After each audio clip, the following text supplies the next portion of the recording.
রাজধানীর উত্তরায় বাসা ভাড়া নিয়ে চীনা নাগরিকরা তৈরি করতেন শরীর থেকে মন আলাদা করার মতো ভয়ানক নেশাজাতীয় কৃত্রিম মাদক কেটামিন।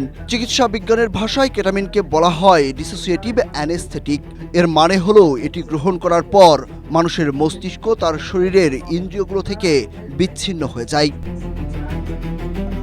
রাজধানীতে তৈরি হওয়া শরীর থেকে মন আলাদা করা এই মাদক সাউন্ড বক্সে বিশেষ কৌশলে লুকিয়ে চোরাচালান করা হতো শ্রীলঙ্কার কলম্বো ও চীনে। এই ঘটনায় ৩ জন চীনা নাগরিককে গ্রেপ্তার করা হয়েছে।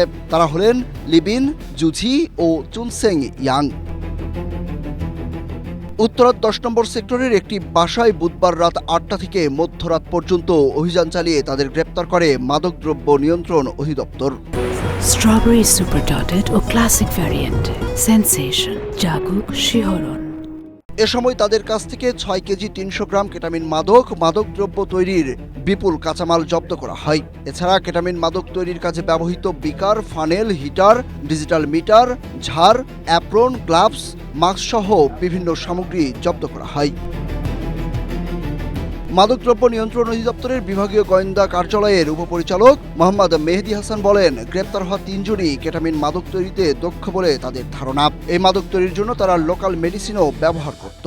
এখানে যারা আছে তারা আমাদের কাছে মনে হয়েছে তারা এটা এক্সপার্ট, এবং তারা যে কেমিক্যাল এবং তাদের যে উপকরণগুলো তারা সংগ্রহ করছিল এবং যেগুলো তারা সংগ্রহ করেছে, এবং সেক্ষেত্রে তারা লোকালিও কিছু মেডিসিনও তারা এখানে তারা সংগ্রহ করেছে, এবং তারা মোটামুটি একটা দেখা যায় যেটা পূর্ণাঙ্গ একটা ল্যাব তারা প্রস্তুত করেছে, এবং এই ল্যাবের মধ্যেই তারা এই ভিটামিনটা প্রস্তুত করছে। মাদকদ্রব্য নিয়ন্ত্রণ অধিদপ্তরের অতিরিক্ত পরিচালক মোহাম্মদ বদরউদ্দিন বলেন, এই চক্রকে ধরতে দীর্ঘদিন ধরে গোয়েন্দা নজরদারি চালানো হয়। এই চক্রের সঙ্গে একটি চীনা কমিউনিটি সম্পৃক্ত।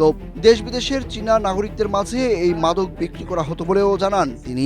বিগত বেশ কিছু সময় ধরে নিজেরা এসে দীর্ঘদিন এখানে থাকেন, আমাদের লোকাল মার্কেট থেকে তারা সংগ্রহ করে এই ল্যাবের মাধ্যমে তারা পাউডারজাত করে কোনো উপকরণে বিশেষ যন্ত্রপাতির ভিতরে করে তারা তাদের দেশে নিয়ে যায়। এখনো আমরা বাংলাদেশের কোনো সংশ্লিষ্টতা এখনো পাইনি, তদন্ত কার্যক্রম চলমান আছে। কেটামিন মাদক তৈরির কাঁচামাল কোথা থেকে কিভাবে সংগ্রহ করা হতো এবং ওষুধ কোম্পানির কেউ এতে জড়িত কিনা এসব বিষয় তদন্ত সাপেক্ষে জানা যাবে বলে জানিয়েছেন অভিযান পরিচালনাকারীরা।